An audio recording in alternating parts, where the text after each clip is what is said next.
The Alaska summit reinforced my belief that while difficult, peace is within reach, and I believe that in a very significant step, President Putin agreed that Russia would accept security guarantees for Ukraine, and this is one of the key points that we need to consider, and we're going to be considering that at the table also, like who will do what, essentially. I'm optimistic that collectively we can reach an agreement that would deter any future aggression against Ukraine, and I actually think there won't be. I think that's even overrated, largely overrated, but we're going to find out. And I think that the European nations are going to take a lot of the burden. We're going to help them, and we're going to make it very secure.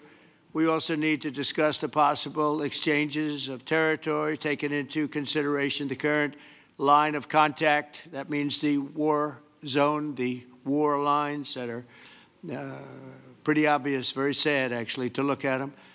And negotiating positions. President Putin, also, you have President of Ukraine, who is, you just met a little while ago, and we're going to try and get a three-party meeting, maybe as soon as we can. And I have a feeling you and President Putin are going to work something out. Ultimately, this is a decision that can only be made by President Zelensky and by the people of Ukraine working also together in agreement with President Putin. And I just think that's very good things are going to come of it. So I hope we have a good meeting. And if we can have a good meeting, I'll set up a meeting with President Putin. And if you'd like, I'll go to that meeting. And not that I want to do that, but I will do that because we want to save a lot of people from dying. A lot of people are dying, and we got to save them. We've got to save it. 5,000, 6,000, 7,000 people sometimes a week.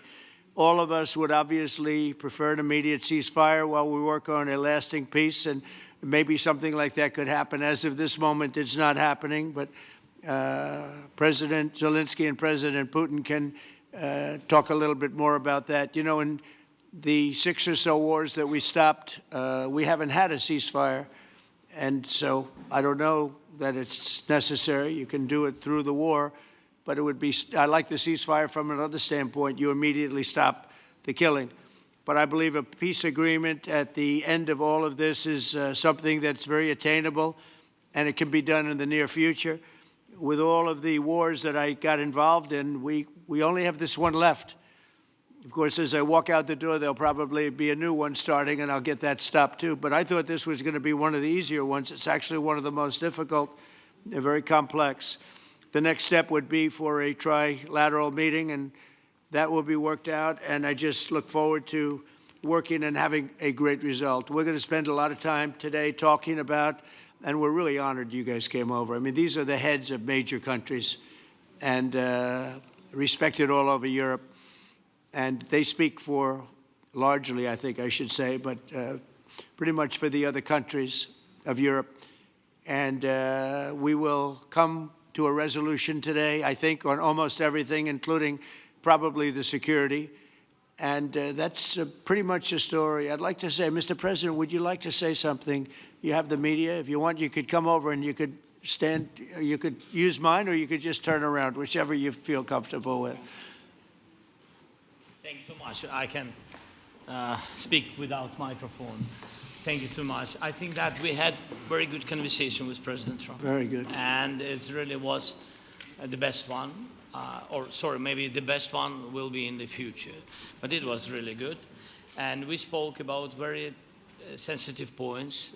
The first one is security guarantees. And we are very happy with President that all the leaders are here, and security in Ukraine depends on the United States and on you and on those leaders who are with us in our hearts. They have been online before yesterday, and etc. So a lot of countries on the side of Ukraine, our people, and all of us want to finish this war, stop Russia and stop this war. We spoke about it, and we will speak more about security guarantees. This is very important that the United States gives such strong signal and is ready for security guarantees. The second point, or maybe the first, the humanitarian direction, very important to exchange all the prisoners, and I think that President will help. And I was very thankful to your wife again, Mr. President, for the letter about our abducted children, and I hope that really it can be a historic role for the people to bring kids back to the families and be happy at Get their the people families. back, yeah. Yes, this is so important, and I'm happy that we discussed it, this track with the President Trump, and I hope that we will find decisions.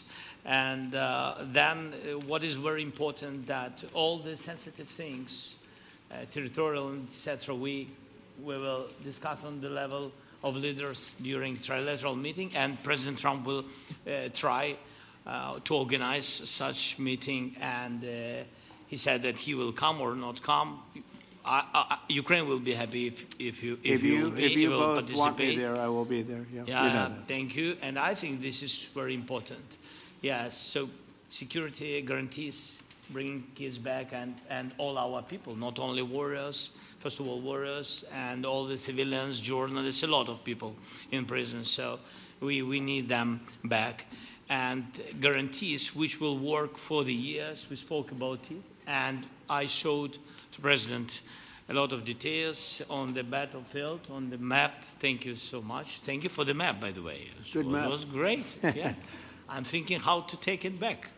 We'll get you. No. I think that we had constructive, specific meeting, and I'm very thankful to all the leaders who are here, and you help a lot, and so we are happy that we have such big unity today. Thank you, Mr. President. Thank you very much.